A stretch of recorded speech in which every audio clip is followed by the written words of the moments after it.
Welcome, everyone, far and near. You have now entered the cosmic radio receptors of KCRW 100.7 FM in Brookings, Oregon. Thank you for tuning into this week's fan-fabulous, excellent Did you say program. fan-fabulous? Is that what you said? Okay. I'm Dr. GiGi, and my co-host is, as always, Jacques Kepner. How are you today? What's going on? Greetings, everyone. A big shout-out to our sound engineers. Today, we're joined by David Christensen, who's in Learning the Ropes, along with Ray Simon and Tom Bozak, our veteran engineers. Thank you again, gentlemen. Can't do this show without you.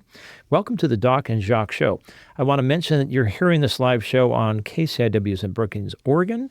That said, the same show will be rebroadcast in exactly 1 week from now, each and every Wednesday on KZZH 96.7 FM in Humboldt, Eureka area at 8 a.m. in the morning. And then a few hours later at 1 p.m. on my old alma mater, KFUG 101.1 FM in Crescent City, California. So now you know, Dr. GiGi and I have your coasts covered. Before we introduce our guests today, Two guests. Two. Did I say two? Yes, I did. Our Dr. GiGi and I are going to discuss not medicine today. I think it'll be the first time we haven't talked some sort of angle. No, we've talked about air. We've talked about water. We've talked about having no brain. Okay. Okay, we're not going to talk about medicine, but rather because of the time, this time of year, with so many tourists in town, and this will come back, you'll understand why I'm saying this. We want to give a quick gloss over of Europe. Yeah, now Europe, I have multiple friends in Europe right now, and it's kind of like, hey, why are you guys going to Italy or Greece in the middle of summer? That's like, hey, I'm going to go to Galt, California all summer long down there in Stockton and just live there. It's pretty hot. But I am really embarrassed because recently I saw one of those reporters interviewing people on the street, interviewing people in the United States, maybe with only half a brain. And most of those people thought that Europe was a country over there, across the water over there.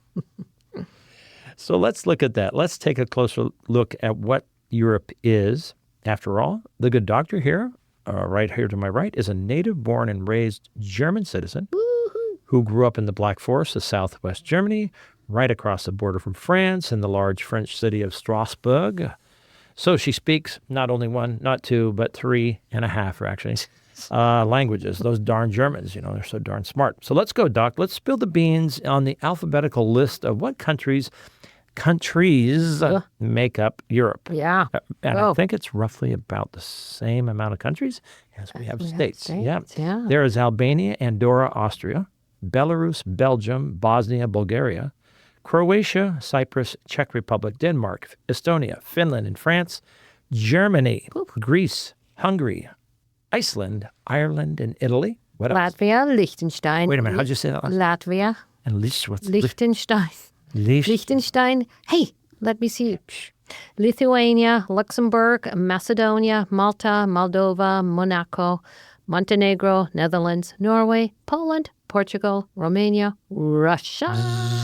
You'll find out why I said that. San Marino, Serbia, Slovakia, Spain, Slovenia, Sweden, Switzerland, Turkey, Ukraine, the United Kingdom, and Vatican City. You are blessed. There you go. There you go. Well, why I went on Russia is because I don't think it goes in there. That's my own opinion. When was the last time you went to Russia and you said we went to Europe? No, I don't know. It's maybe Eastern, maybe Western Russia could be in, because I know Ukraine is there. Okay, you're digging yourself a little hole here. All right. Let's see. Can you tell us a few more interesting facts about your own home country of Germany, which is in Europe in general, Right, of course. So Europe in general is the sixth largest continent out of 7. So it's the second smallest right. on Earth. And Germany is the most populous country in all of Western Europe with over 85 million citizens. Wow. And what did we say? It's the size of Montana or something? It is the size of Montana. Yeah, yes. So it is the 5th largest country in Europe. German is the most widely spoken language in Europe. Hallo, wie geht es dir? Ja, mir geht es gut, danke. Und ja, dir? mein Name ist Jacques. Auf Wiedersehen. Oh, tschüss. It's German. It's not English, not French, nor Italian. Yeah. Everybody thinks it's French when they go, yeah, I'm going over to Europe. Well, where? Let's speak French.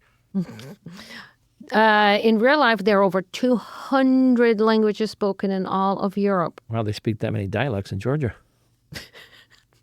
Europe is considered the cradle of the Western democracy. Yeah. Europe has seen the rise and fall of many of the world's greatest empires Okay. and people. So when we were talking about Europe and you were saying how Russia is usually not included in the It should European not be. discussions, Come on, I'm sorry. I want to say one thing about Russia. All right, tell us about it. It is a country, get this, North America. It is a country spanning over 11 time zones. It's We got three. We got 6. Four. now. Oh, Because you go all the way to Alaska, okay, Hawaii. Yeah, you're right. So- Okay, well, it's only... Well, they got 11 time zones. Yeah. Holy mo. That's big. And Biggest it country. shares the borders with 14 countries. Now, this is why Jacques does not want Russia to be really called Europe, because most of it is actually in the Asian side. But Russia is only one of several that has a European side and a Asian side. So the most prominent, obviously, Russia, Hugo in Asia, and a little bit in Europe, Turkey, Istanbul. East Turkey. No, sorry. Turkey is separated, and Istanbul is separated. One side of Istanbul is Europe, and the other one is Asia. What about North and South Korea? Just joking. Sorry. She should have seen her mouth drop. Like, you Azerbaijan, idiot. and Georgia. All those have land masses on both European and the Asian continents, making them so-called transcontinental. All right. Now, what's the difference between Europe and this European Union? And tell us a little bit about the money that they have in Europe. When we were in Germany, it was fabulous. In France, they were all taking the euro. When I came over, there were like a bunch of wads of hundreds and 20s on me. I brought it by thinking everybody's going to want American money. Yeah, you don't need the dollars. No, everybody wants the dollars. They don't want they did not. I finally ended up selling. I got mom. $80, 80 euros for my $100 bill.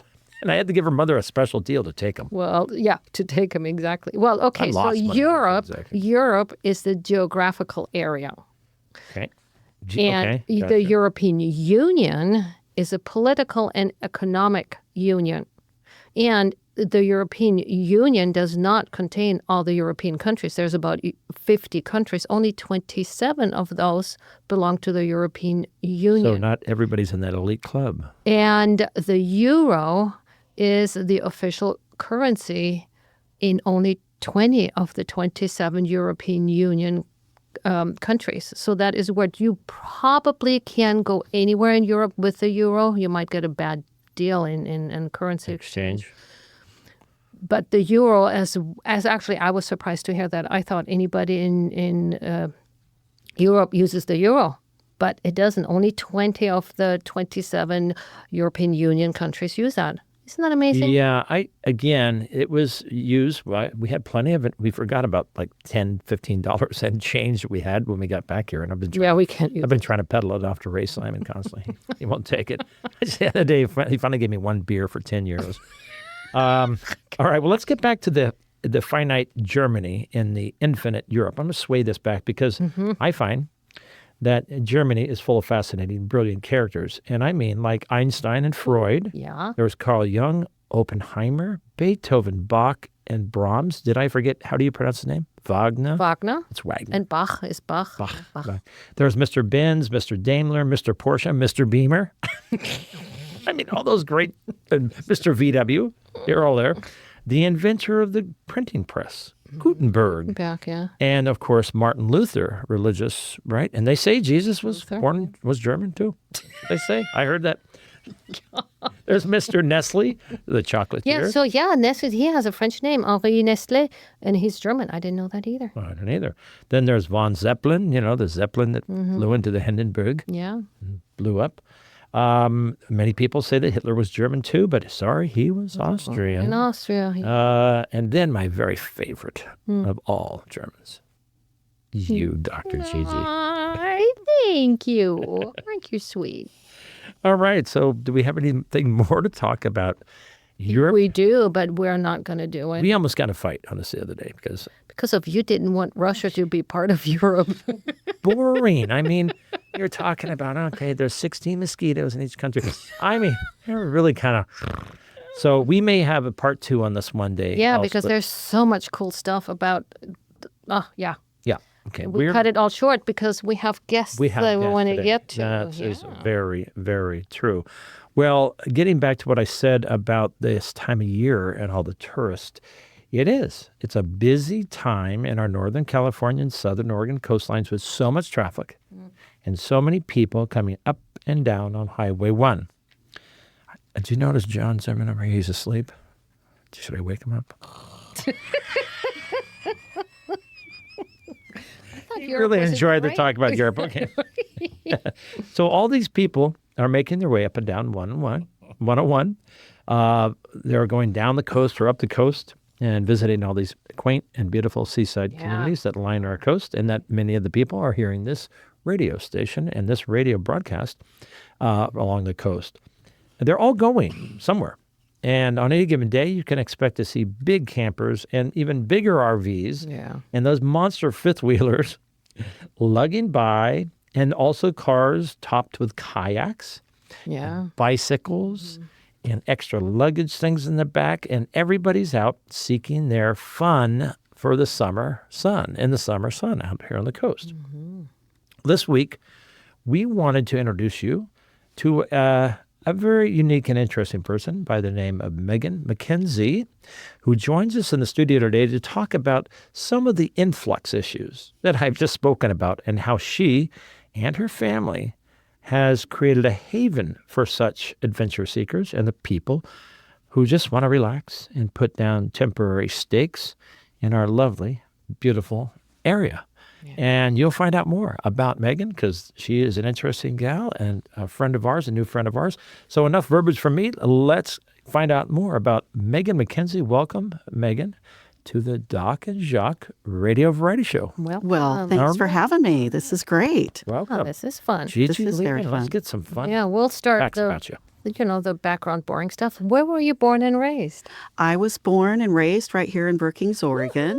Yeah, so a Kind of native. rare. It's kind of rare. Yeah, so I haven't been here all the time. I went to high school here and ran in the cross country and track teams, and then went down to went to university, and then was pretty much gone for about 25 years.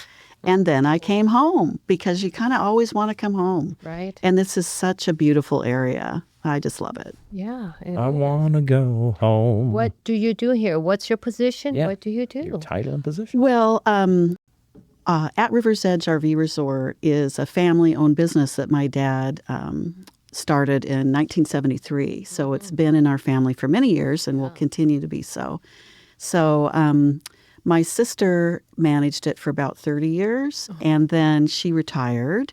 And I was thinking about kind of downshifting from my corporate career, and it was perfect timing. So then I came back and I took over the reins. So that's what I've been doing. Now, at River's Edge is no common, just a place to park your... It's really nice. It's kind of upscale. It's in the woods. It's on the... It's by the right river, on right? Chetco River, Yeah, right? You right at the river. Right. In the woods, too. right there, a couple miles up from the bridge as you cross over into Brookings, or right from Harbor.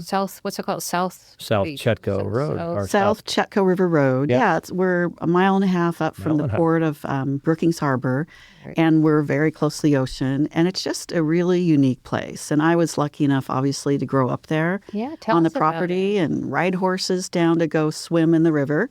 And there's one of the famous fishing holes is right there. What It's is it called? Morris Hole, right Morris there. Hole, really? Yeah, so it's a great fishing hole and also swimming place, and it's a great place to catch all sorts of fish. So steelhead in the wintertime, and then, salmon, and then year-round it's cutthroat trout. So you can fish year-round there? Yeah, mainly for the trout, but the salmon and the steelhead have particular seasons. Right. And our fishermen that like our rustic cabins that we've got there, they know exactly when to come. And even if it's raining, in fact, the rain is good. But right now we're enjoying our nice sunshine. Right, it's nice. Absolutely. So what got you involved in this hospitality business and opening up a premier, top-of-the-line RV park it's very, we'll get into the distinct areas of it, but something about your dad and you taking a trip one time. Where were you going to? Yeah. So, yeah, it was all thanks to my dad and Tom McKenzie. So we have, he grew up in Montana, and so both sides of our family are from Montana, and it was always a big adventure. We went camping, so we were tent camping at the time. Oh, cool. Yeah, years back in the day. So we would take the 3-day trip. I think it took about 3 or 4 days to get to Livingston, Montana to visit grandmother. And basically 1 year, and it must have been 1973 because I looked it up actually, we were going along heading towards Livingston, and we were passing by the outskirts of Bozeman, Montana. And then we crested a hill, and right over we came over the hill, there were just streaming these silver beasts, if you will, but they were these silver bullets, and they were airstreams. Airstreams. Oh, And it turns out that we were just popped up in the middle of their international rally, and there were 4,000 airstreams. Oh, Can you imagine? Whoa. So going over the prairie, not buffalo, but these beautiful silver airstreams. Ah. And I was just goggle-eyed because I think I was probably around 10 then. Yeah. And, asking my dad what they were, and he figured it out. And then, interesting thing later, 3 years later, in 1976, he thought, these RV things might be a thing. And as we know, they are a big thing. Turned on in his head when he saw all those people driving all those trailers. And 3 years later, he broke ground at River's Edge. So he'd bought the land a long time ago? No, we had I think my parents moved onto the property in the late 50s. Oh, they had it already? Yeah, they got they the had property really cheap, I nice. bet, darn it. Oh, yeah. Yeah. I'm not, A little that's good late. for them, but Yeah, back We're a in the little day. So it was in our lower pasture. And so we had upper pasture where you see that we have the games field now. You've been out to our place. Okay, yep. Multiple And times. the other 20 acres was our lower pasture. And, when I grew up, my sister was helping, cows calve and stuff like that going on. And then single-handedly, my dad was a teacher. He was a science and mathematics teacher. But in the summertime, he was a rock and gravel man. And so he was running the drag line, and single-handedly he brought it up 10 feet from the level it was because, you got to think about the water level and river rising. Yeah. So he would do a big scoop with the drag line, put it in the back of a truck, a big Mack truck, drive it, dump it, go back, repeat. So You did that all summer, and it finally built it up? yeah, it took more than a summer. I think it took like almost 2 or 3 summers. Oh, he was Yeah. determined how. So it was just graveled over for years, and then Yeah. people was it just dry camping back in those days? Would just drive up? But Well, one of the smart things that we did, and we love Tidewater, so shout out to Tidewater. So they are an asphalt company, and he was friends with them, and they're neighbors of ours. And so pretty early on, he got it all surveyed. And I got a story about that. I ran over the survey stake, the one survey stake in 10 acres. I mean, it was 20 total, but the only one I was driving the backhoe, little 10-year-old, but he was trying to teach me. So I backed up and split the stake. But anyway, right. he got it going, and early on we put down asphalt. Tidewater put down asphalt for us. And that actually to this day was a really smart decision because we get these gigantic, very expensive rigs that come into our park. Yeah. And they are sick of the sand or sick of the dust and gravel at other RV parks. And you don't think about it, but we are all fully paved, which is really unique. Last year when we were there, I think Sam and the band was playing there, who will be on the show here pretty soon. We saw the biggest RV. Oh, yeah. We took pictures of it. It was had a big old TV. It was prohibitively illegal to have this thing on the road. It was so massive. It was a fifth wheel that was being pulled by a gigantic truck. But I've never seen. It must have been 55, 60. Yeah, we had another one come through, and they're big time content creators on YouTube.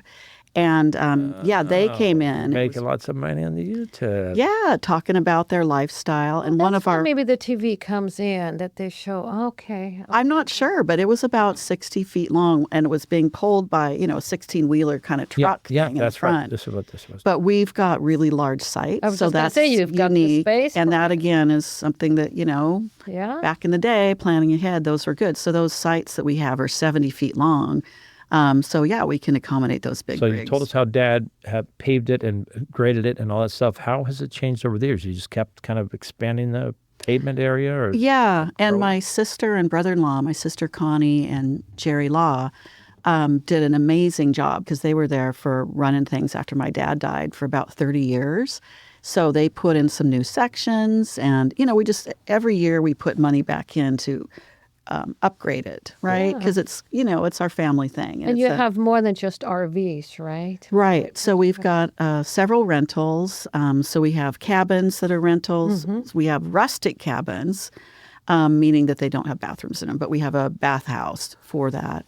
We have yurts that have a bathroom Yeah, in them. exactly. About Oh, yurts. the What is yurts yurt? have a bathroom in it? Yes, not a shower, but they have a toilet and a sink, and that makes all What the is a difference. yurt for those people who don't know? A yurt is a circular, what is it? Big Kind of a old tent. circular tent/cabin. And basically you walk in and it's beautiful hardwood floor, and there are a bunk bed, which is like a queen bed on the bottom, twin bed on top, Cool. and then another, what are those things called? Futons. So a couple and- hundred feet, maybe? No, it's probably 300 feet, probably a little bit bigger. And it has a little kitchenette with a sink and a mini fridge and microwave and pretty much everything you need, your coffee Yurt, maker, yeah. and then why a would- heater Why would, and the bathroom. yeah, so why would you use a yurt? Because you also have the cabins made out of the wood. Wood Yes, cabins.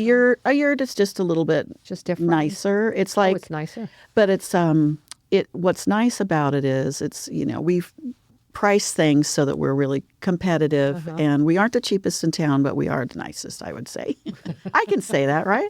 Sure. Sure, why not? So anyway, it's better than being in a stuffy hotel room, I think, Well, and a lot cheaper. So that's what our people that discover us realize, wow, I could be up the river where the fog bank stops, because it's usually sunny, about 1.5 miles up the river, right where we are. Right on. And It then it will is be much foggy sunnier. downtown Yes, because of right. the marine layer. And we've seen repeat visitors from the few times we have been there. Yeah. Even now, do you allow tents? Just normal little tents? We don't. There have been, not at our park, but there have been some accidents with people in tents, and cars don't go well together. Yeah. So we literally just have one tent platform that we rent out to people, and we find that to be a little bit better. We refer people to other places. How many to go. spaces do you have total? About 150. Wow. Yeah, including the So- rentals. And yeah, and then, the other cool thing I should say is that we have, speaking of Airstreams, we thought we'd throw one back to that. And we have our own Airstream that's very cute, and it's an Airbnb. And we trick it out, and so it's very turnkey. You don't have to bother about any bedding, pillows, or sleeping bags. It's just, oh my gosh, I want to go to the beach and I want someplace to stay. There you go. Where it is. It's next to our friend. A big shout out to Cynthia and Jeff. Hey, I hope you two are listening, because it's right next to where they're Right. one of It's right the park across from- hosts, right? Yeah, they're right across from there. And it's wonderful. And also, we've had a lot of people that want to buy Airstreams that come and stay in it just to check it out, to see. Isn't that like a miniature? It looks. It is kind of right? small. Yeah. Is that It's one of 20 the earlier ones? Or? No, it's 25 feet. It's a brand new. It's is it? 2020. They haven't changed since 1950. Their design, that's what makes them so iconic, is they're They're a the lot same more design. expensive than they were back in the day, right? Maybe Yes. a little bit lighter, but they're well built. Back in the day, it Yes. was the Cadillac, right? They were Yeah. the Cadillacs. They're kind of the Cadillac. And the people, there's a whole following and Airstream clubs and Airstream groups. And yeah. Well, if you have 4,000 Airstreams in 74 or whenever that was. Now, do you get people from all over the world, or? We do. And it's been kind of fun. And I bought, when I took over from my sister, one of the first things I did was get a big map that's in the wall in yeah, our cool. clubhouse. Yeah. And it's just, it's a U.S. map now, but we also have a little area where we do other countries, around the world. They put their sticker on it? And they put their sticker on it. Right Yeah, on. and they can put a pin in the map. And then the next year when they come back, they go, there's our sticker, or there's our pin. And we have very loyal customers, which is wonderful. Our guests, How cool. some of our guests have been coming for 20 years, if you can believe that. Now, do you have year-round guests too, or is it? Yes, we have a combination of it's transient or tourists that come in and they want to stay for a few days or a few weeks. And then there's seasonals, which would be people that are summer seasonals, and they want to stay for maybe every summer. They want to stay 4 months. And those are some of the people that come back 20 years because they don't want to give up their spot. Then during the winter time and the rainy time, they tend to go like to Arizona, like Cynthia and Yes, stuff. yeah, they do. This we call them snowbirds. The snowbirds. Yeah. Right. But you do have people all year then? And then we have some people that just love it so much that are doing more the minimalistic lifestyle, and they want to be in their trailer, and they live in their trailer and they live year round. Now, you have a clubhouse, which was where you have the barbecues and where you have the bands set up there. As we Yes. So this last week when the Spence brothers were here. Yeah. There. And that clubhouse is actually pretty big, right? And so it's like a party room, and they have... Yeah, we've got the great room. And, you mentioned Sam and the band. We had him perform last year and I think the year before He's been on as well. Yeah, He's been great on our guy. calendar. And he actually did a nightclub show. That's what we called it because we put the lights up. But he actually had to come inside because it was kind of cold outside. And we just thought, we'll do it inside tonight.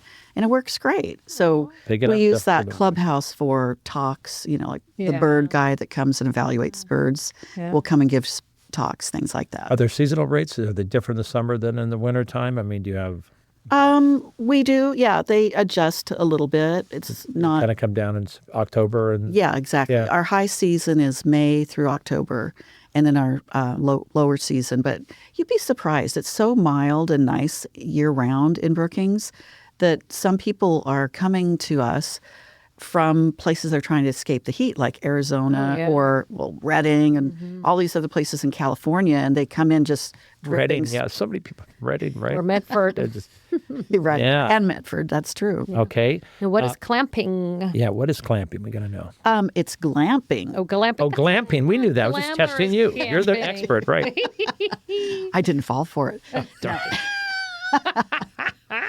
So glamping is kind of, the new thing where it's more for camping light. And so basically it's more luxury camping.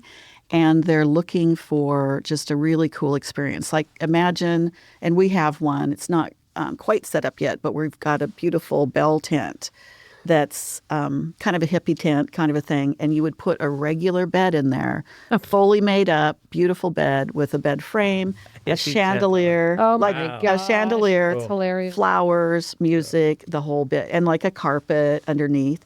And people love it. And it's just really fun. All right, what's next for the park? We only got a couple minutes here. So what's next? Are you coming up with any new plans? Are you expanding? Is it going to have any different taste or feel to it? Yeah, we're going to start offering more luxury cabins. So we've The got opposite other... of glamping? No, they're just kind of evolution. So we have different, we want to appeal to a wide swath of guests. And so some people loved RV, some people don't want to be in an RV. They want to be in kind of a little mini tiny home. Yeah. And so luxury, More high end. yeah, a little bit high end. So you But got you're a still marble there shower. for people that are just Oh, coming in yeah, with their- marble shower. During the year, if you want to stay, do you have like monthly rates for the people that want to stay there longer? or- Yes. Okay. All right. Cool. Yeah. How do All right. people get a hold of Yeah. you? How do they get hold of you?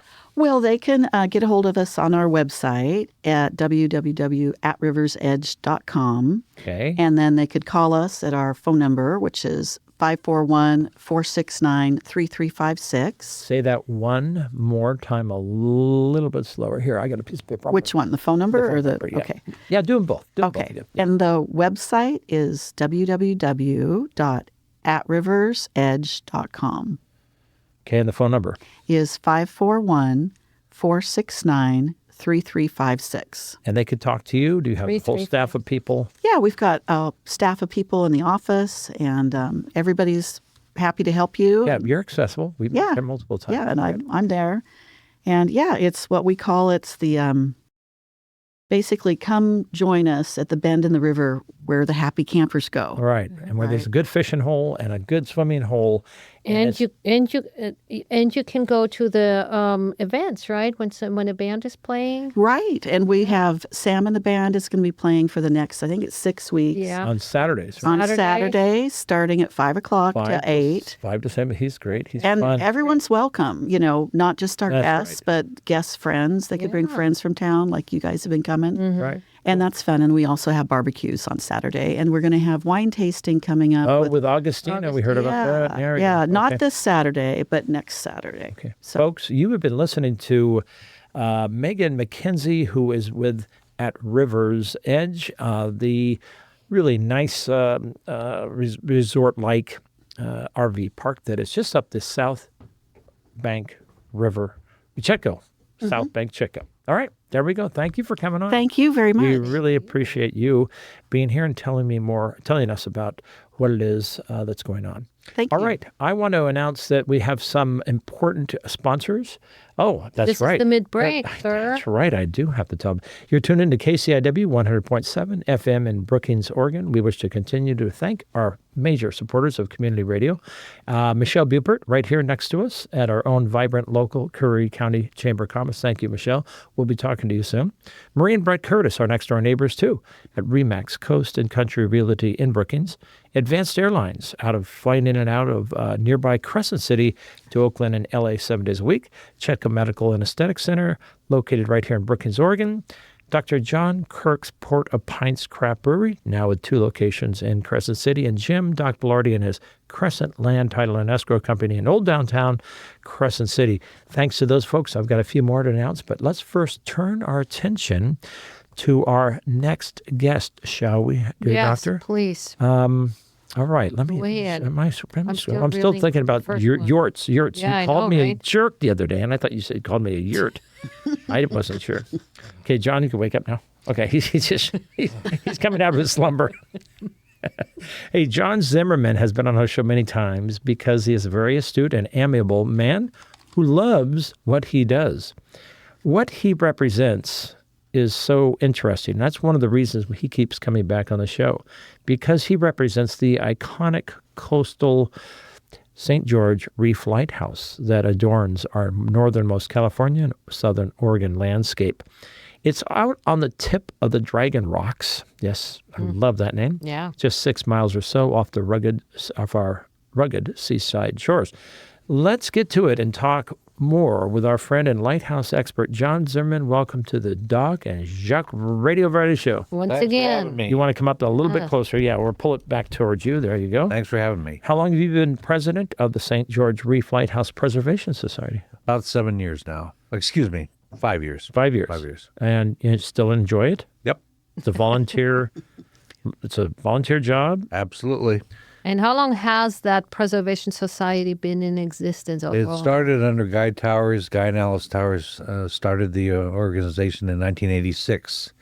And Guy was the president up till 2022. Oh, And Dang. and then he passed away, and I took over his job.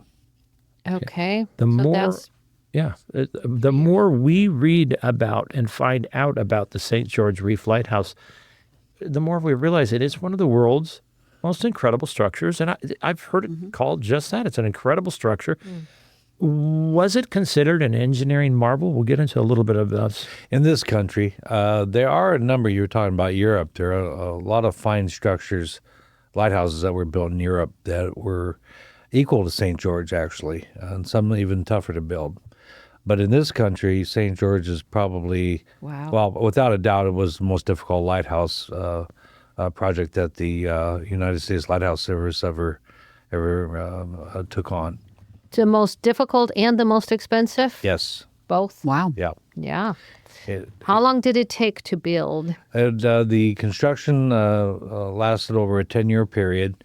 It didn't take 10 years to build, but Right. the construction work was over a 10-year period from 1882 to 1892 when they finally got the lens from France and put it in the lantern room and exhibited the light. 18 what?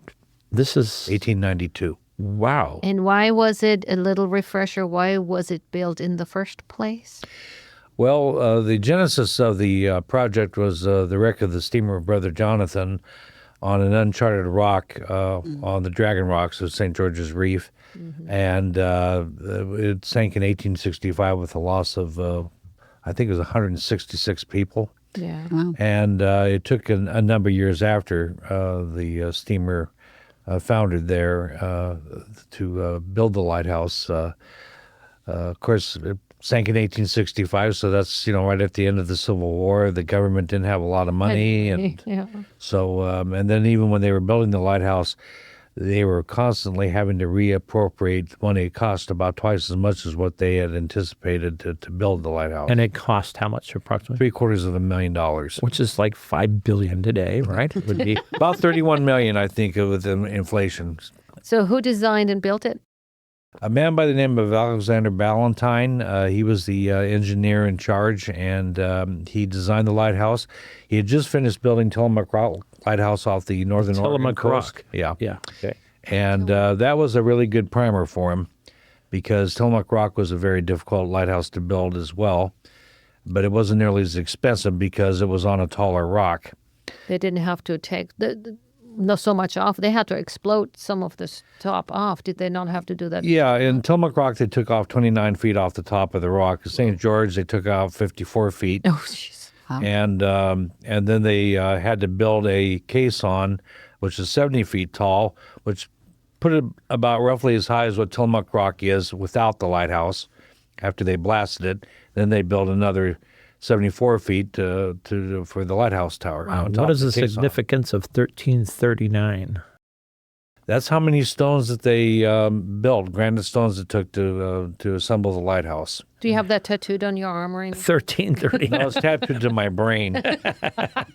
And those are not just little blocks of granite. Those are rather big. Well, the small ones were only 2 tons. The big ones were 17. Wow. Whoa. 17 tons. Yeah. And they're mortared together and braced together by metal we read about. And then Yeah, they're dovetailed. They're actually, there's like a jigsaw puzzle, the way the stones interact with each other horizontally and vertically. Vertically, they are connected by 2-inch brass pins. that won't rust. No, and it's not going anywhere. And the caisson, Wow. they have this dress with granite all the way around, and then it's backfilled with a lot of the rubble that they blasted off the top of the So rock. what is a caisson? Well, it's an irregular oval structure. This caisson is, and it's basically a large Like base? a base for it, and inside that caisson is a 77,000-gallon cistern that is built into that caisson for water storage. And there's also an engine room that housed originally steam equipment, and then later on diesel generators, along with coal when they were running steam equipment. And it's actually quite a large area down there inside the caisson. Basically a hollow. Yeah, well, actually, it's only a small portion of it's hollow, but it's still a large room down there. Okay, and then on top of this caisson is the building itself, is the lighthouse itself. How tall is the entire structure from the... Well, if you went up to high as the lantern ball on top of the lantern room, it would be about 160 feet.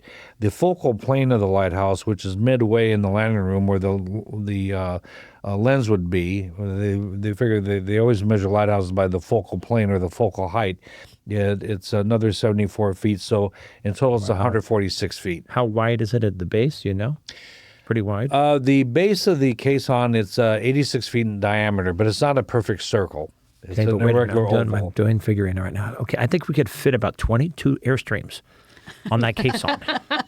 And then rent it out overnight during the And storms. it would be There we great, go. but not during a storm because you'd have a very expensive Airstream parking lot at the bottom of the Pacific. And it's pretty deep water there at the Dragon Yeah, it was Rocks. a couple hundred feet. Wow. So how do you get the water in the water container? And the caisson and the cistern. Yeah, I mean, it's fresh water, right? Well, when they used it, we don't use it anymore. But it could be restored to be used. You have to clean it out. How many people could live there? Was it big enough to... It was a 4-keeper light, meaning, well, actually 5-keeper light. There were 4 on and 1 off, ashore. Wow. And this is when it was first built. Later on, it became a 3-keeper light, where they actually a 4-keeper light where they had 3 on and 1 off. As they automated it, they in the old days they had 5 with 4 on and 1 off. But you're asking about the caisson. That's a remarkable piece of engineering because if you when you land, you'll see a gutter all the way around that's built into the granite. And on one side is a lot shallower than the other side. It goes around the whole 86-foot diameter or the circumference, which is a lot more than 86 feet. Like a big gutter. And then, and then the other side is fairly deep, and then they have a pipe from that goes in to where the cistern is. Oh, okay. And that's how they collect the water. What they would do is they would use a bung and plug it up.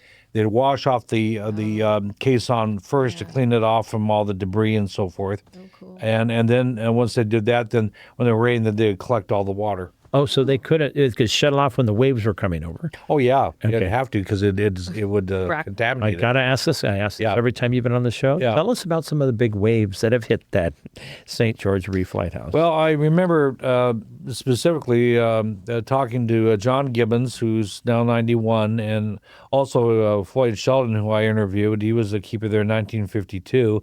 And they had a major storm there that lasted between, 4 to 6 weeks. Where the waves were going over the top of the lighthouse. Oh. It would knock everything off the walls that was hanging. Jeez. And the water was running down the stairs after it knocked out lantern panes. 165 feet high, waves were blasting out through the glass and breaking it and running down. Is it a spiral bunch of steps? How many steps is it? I think 96. 96 And it steps? was So that not- we did 200 sometime. In Germany, we did. Going up the church. Yeah, but it ran all the way down the stairs like a waterfall. He said when you walked, it was like walking up a waterfall. And then we go down to the engine room where they had the double doors down in the caisson, and this is on the lee side of the rock. When the waves would come through, they would cover the outside of the door, so when the water's running down the stairs down into the engine room, the water would either run in under the door or it would run out when the waves came back out again. He said that he really thought they bought the farm. They thought the structure was going to go. Wow. And it was pounding and knocked things off the wall. Yeah, he said the whole building would just shake. Oh, my My goodness, folks. Imagine being off our rough coast here. Is it technically off the coast of California or Oregon? California. And Didn't we read yesterday or the day before about, wasn't that on St. George that the people got so annoyed at each other? no, they got stranded. They got stranded and they got so annoyed they wasn't just being distressed. They didn't even look at each other when they well, they were scared. Part of it was they were scared because of they were running out of food and that happened more than once. Multiple, like a month and a half, like 30 plus days. And as soon they as were out there. the sun came out or got food, they were friends they again. just turn away. They turn away from each other. Wouldn't even speak. Yeah. They just got sick of each other's company. The Like she does to me all the time. the big there's that. You two should be out there for a year. We will. I'll try. I promise. But Wow. the fellow that I talked to, that he was supposed to get off the lighthouse. His term was up out there, but they more than once, so you're supposed to be off a certain day. That doesn't mean you're going to get off at all. I mean, Wow. Weather permitting. The weather can change there in a moment's notice. The people that have asked me more than once, well, why can't you take a boat out there? There's steps coming off the ocean where they're built into the rock there. And I said, because you could get off your boat, and if a sea lion doesn't attack you, and you don't have that problem, you get up those stairs, and 15 minutes later it's too rough. You're stranded there. Yeah. Wow. No, This was back in the day when boats were the only way to get out there. right. Yeah. Now you are interviewing people from the lighthouses, and aren't you? And Yes. you're writing a book, so that is so fascinating. How do you contact all these people? Well, I've been very fortunate in that the Guy Towers knew several of the fellows, and I was able to run into them. They're still alive, and I'm able to either go see them, which I have, or call them or whatever. But about a year ago, 2 years ago, I was in the local restaurant here in town having breakfast. And one of the fellows who used to be in the Coast Guard, he was talking to his buddy, and he said, "The lighthouse," and my ears just went up like antennas. And I walked over there very shamelessly and I said, "I overheard you talking about a lighthouse. So do you want to expand on that?" And he serviced St. George Reef. Wow. So it took me another year to get him to let me interview The him. Coast Guard. Okay, so the Coast Guard they had a tragic loss with 3 of their sailors that were killed on they got whacked by a big wave. These guys were pros. Yeah, and that goes back to this 1952. They lost 3 Coast Guardsmen out there, These are people that knew boats, Yeah, knew the they know equipment, stuff. knew their jobs, and they weren't in the water for more than a few minutes and they drowned. Oh, wow. Okay, when was Lighthouse decommissioned? 1975. And then it Why? just sat kind of. It sat there until 1986. Well, actually, 1996. Guy started the organization in 1986. Took him 10 years to go through all the bureaucratic process in order to actually get possession of the lighthouse and or as overseers. I mean, we don't own the lighthouse. The taxpayers still own it. Oh, But okay. we lease it, and we're charged to take care of it and restore it. But it was 21 years that it was left derelict, and out there it's a very unforgiving environment, and it really shows chewed it it up a bit. inside. Yeah. Yeah. The Frenzel or Yeah, tell us about the Frenzel lens was a famous lens, right? Yeah, the Fresnel lens. Fresnel. The Fresnel lens. Got to thank the late Bob Bolin and Wayne Wheeler, the U.S. Lighthouse Society, and a few other It's a people. huge lens. Yeah, they Glass. were able to convince the Coast Guard to take it out in 1983. This before the Lighthouse organization was commissioned, and they convinced the Coast Guard to take the lantern or the lens out because people were taking pot shots at it with rifles. Oh. And so they went out there and they took the lens apart, wrapped it up in mattresses, and they used a high line to get it down to the boat. Wow. They took it to the Dalnort Historical Society, and Bob Boylan bankrolled the addition for the museum in order to house that lens. And there it sits to And this there it day. is. And it's The a beautiful Dalnort. piece of art. It really Yeah, is. it takes up a huge section of that one room in it, but you can walk up around it. It's fascinating. Yeah. Super heavy, right? I mean, it's thousands of pounds. I So the think. lens room is empty now, or did they put something? We have a else in there? small lens out there that actually puts out the equivalent to the big lens as far as how far you can see it. It's a lot smaller now. It's on It's a some. lot smaller. It's about Wait, so 3 there's foot still tall. there's still a light out there? I thought it was like just a foghorn. No, it's the lights out there. It's not working right now because we lost the solar panels the last major storm, and we have not been able to get a copter to go out there to replace the solar panels. Are you always looking for donations? Are you always looking for volunteers? Are you always looking for? This is a nonprofit organization. Yes. And it's noble. It's fun. We recently were at Ray Simon's cliffside house here in Brookings, and he has a big, powerful telescope in his window, and I put my phone up to that, and I took a picture, zoomed in on it. Amazing how it came out. It was just an amazing, almost spooky, how incredible that lighthouse looks. No, would we see the light when the light goes again? Yes. Oh, we should. Oh, that would be cool. Yeah. You'd have to be dialed in with a high, but it's 6 miles. I could see from Harris Beach. Yeah, you can see. Yeah, I mean, you got to know where to look. Yeah. You got to know where to look. Is it the same frequency as the battery Yes. point one? No. They're different. Oh, It's 3 seconds. and 27. That's It's battery. 3 seconds on and 15 dark. Okay. Yeah. What, Oh, it's much What does faster the future hold for the lighthouse? How much will it cost to refurbish it in today's money? Well, we got a from engineers a basic blueprint on restoring it, and what we should encounter. The jobs we should begin Attend with. to, yeah. And so forth. But the short answer is they in the neighborhood of about $10 million. Now, I double that. And the reason why I double that is because with any refurbishment, you're going to be things that will come up, prices change, so forth and so on, cost of transport, meaning helicopters, but also like the Golden Gate Bridge. Once you're done painting it, and you turn right around and you start all over again. And you want to keep in mind, you were talking about how many keepers are out at the lighthouse. They worked on that all the time. Yeah. They're constantly, greasing the cable stays. They were always working on the generators. They're constantly chipping paint and repainting. Or the cistern, they would drain it and they clean it out and whitewash it down. So there. it's painted. The lighthouse is painted. No, I'm inside. Inside. Okay.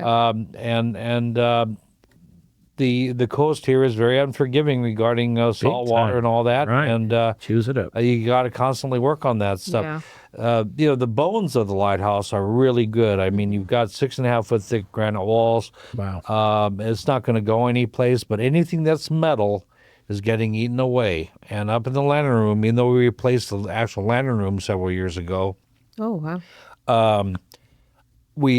there's still a lot of wrought iron out there and so forth that needs to be addressed. Hold on. So once we get grants and get some serious money to go out there and work, it's a forever thing. I mean, It's ongoing. Yeah. We've heard from Tidewater, who came in here, the charter services. We talked with them, and they said it's some of the best fishing right around there. That's what I hear too. It's deep water. It's good, man. The Dragon rocks, and it creates a white mist in the rain and the winds. Creates a white mist that blinds you because it comes over those spikes of that dragon's back of rocks. That's why they... And it creates an invisibility cloak, supposedly. Could I share a story with you about getting off on a helicopter? Now, I wasn't the one that was on the helicopter this time, but several years ago, the weather changed, and Guy Towers told me this story. There's 3 of them left, and the weather was so bad that the waves were breaking over the caisson, and the caisson between wave sets was under 3 feet of water. Wow. And they were wanting to board the helicopter, and the helicopter was hovering overhead, and they were waiting for the water. That's where it lands. To pull out. Yeah, it's the only place where it can land. Yeah. And so you know that the waves are going up over 70 feet at that point. Yeah. So they between wave sets, the copter pilot, signaled them, and they run out, and he says, "Just jump in." And they just jumped, and they were up and out of there before the waves were going to wash him over the side. So let's drop my Airstream idea out there, okay? We don't want any Airstream sitting on that caissons. Okay, we got to close this up. John, how do people get a hold of you? Well, the best way is you go on Facebook. You can type in St. George Reef Lighthouse Preservation Society. It gets right on our Facebook page. Cool. And there are ways to message us there. You can call me at 707-273-1905, and I'll answer the phone. That's 707-273-1905. Okay, and you answer the phone, right? Right. Or you can, our website is St. George Reef Lighthouse. Society? No, St. George Reef. I'm trying to remember now. St. George Reef I'm Smart getting you Aleck. back. Okay, don't I'm go getting there. you back, man. St. George Reef Lighthouse.org. I like the 707-273-1905 or Facebook. Just look up the St. George Reef Lighthouse, and it will come up. We admire what you're doing. We think it's amazing what you're doing. Yes. You've taken on a huge mantle. People, they're looking for donations. They're looking for volunteers, and we can have you get involved, right, by them just reaching out to you. Sure. We got shoreside stuff to do as well as going out to the lighthouse. And, once we get some transportation and some grant money, we will be running tours again. Hopefully those tours of helicopter tours. We're hoping this fall. Okay, cool. Yeah. There we go, folks. You've been listening to John Zimmerman, the president of the St. George Reef Lighthouse Preservation Society, who's been on many times on the show because we just find it just fascinating. So we won't have you in for a while, but next week is too early or what? Okay. Sure. All right. Thanks again for that. We also need to quickly thank Dan and Phyllis Schmidt for your constant friendly support as major supporters, and Nick Rail and his 501c3 project partnership with the Performing Arts Center, soon to be constructed in Crescent City and serving all of our region as a big entertainment area. Event Center, the reimagined Crescent Harbor Art Gallery in Crescent City, anchored on the harbor right next to the boats. A real nice old gallery. Our region's only bowling center, Tsunami Lanes, on 101 in Midtown Crescent Cities. And last but not least, Dr. GiGi and yours truly, we want to thank you for being major supporters. Okay, Doc, It is guess what time? Fun time corner now. Wee-hoo. Megan's looking at us. John fell back to sleep. He's gone down. But we have some really good jokes and quotes today. Okay, let's have it. You want me to start? Mm-hmm. Okay, yesterday I replaced our bed with a trampoline. Dr. GiGi hit the roof. I don't get it. All right. So Dr. GiGi told me to stop acting like a flamingo. I had to put my foot down on that one. That one is good. Okay, That's good. hit me with the good one. Europe was made by history. America was made by philosophy. There you go. How about another one? To dream is one thing. To travel is another. Right. That's from you. Oh, that's from Right. me? Yeah, I was coming up with all these ones. I went to see Dr. GiGi about my short-term memory problems. Mm-hmm. The first thing she did was made me pay in advance. That's a good one. I just found out that I'm colorblind. The diagnosis came completely out of the purple. Out of the blue. Instead of the basic. Honey. Okay. For every year that America has, Europe has 10. That's true. That's also from That's you. another one of mine. Okay, I'll get the last one from you. Okay. Don't dream about treasure. Travel and become rich. Now that's my original quote. Yeah, I Yeah, know. had that for a while. I got my teeth filled with gold because I put my money where my mouth is. Money talks. Mine says goodbye. Okay. All right. Hit us with another shot. Ray Simon's cracking up on that one. All A right. great good. way to learn about America is by leaving it occasionally and traveling to Europe. True. True. All right. I started out with nothing, and I still have most of it. GiGi told me that I have two parts of the brain. There's left and right, she said. On the left side, there's nothing right, and on your right side, well, there's nothing left. Ray's cracking up again. All right, what else? Come on, give us some more. A traveler who doesn't see Europe is like a bird with broken wings. Nice. Oh, I Huh? don't know. Traveling through Europe can leave you speechless, but then turn you into a storyteller. Nice. That is so That true. one is a good one. Dr. GiGi got so mad at me the other day, she threw a can of soda and hit me on the head. Thank goodness it was a soft drink. Oh, I'm not lazy. I'm just in energy-saving mode. Okay? Live your life by a compass and not by a clock. By a compass? You mean a compass, doctor? German speaker? Okay. English is the same language. I wake up Dr. GiGi every night exactly at 12:59 a.m. That's when we have our one-to-one talk. Most people are shocked when they find out how bad I am as an electrician. All right. A change of latitude will help your attitude. Nice. Have another one. Wherever you go in Europe, be a traveler, not a tourist. Oh, yeah, so true. Yeah? How about one more? Because I've only got a couple jokes. I'm on a roll. Wise people travel to discover themselves. Wise people travel to discover themselves. Okay. Did you hear this is an old one, but did you hear they arrested the devil? Yep. They got him on possession. Or did you hear about the new restaurant that opened up in town named Karma? There's no menu. You just get what you deserve. With age comes wisdom. With travel comes understanding. I think I wrote that one too, but I pretended it was. In Europe, you will not be a stranger for long. Yeah, I don't know if that's true. All right. A baseball rolled into a bar, and the bartender threw it out. I also don't get that. Okay, it's because you have to play soccer over there. We play baseball. Okay. Okay. Well, anyways, I think that's. we're kind of getting to the closing here. We want to thank our guest, Yes. Megan McKenzie. Thanks for hanging out and listening. That's and John tell us Zimmerman once about- again. You Yeah. have been listening to the Doc and Jacques Radio Variety Show on KCIW 100.7 FM in Brookings, Oregon. We hope you have enjoyed it as much as We have. we have. Sarah. And we hope you, and we laughed as much. You guys. Yeah, we did. I was kind of crying there. Tom Bosak, Ray Simon, and David Christensen, thanks for your sound engineering. If you know anybody that's out there, have them reach out to us and by going to docandjacques@gmail.com. Now, stay tuned for who? Tony Durso. Tony, not Tom. It's Tony Dorso Show right now. Yes, it. We love y'all. Peace and love. Take care.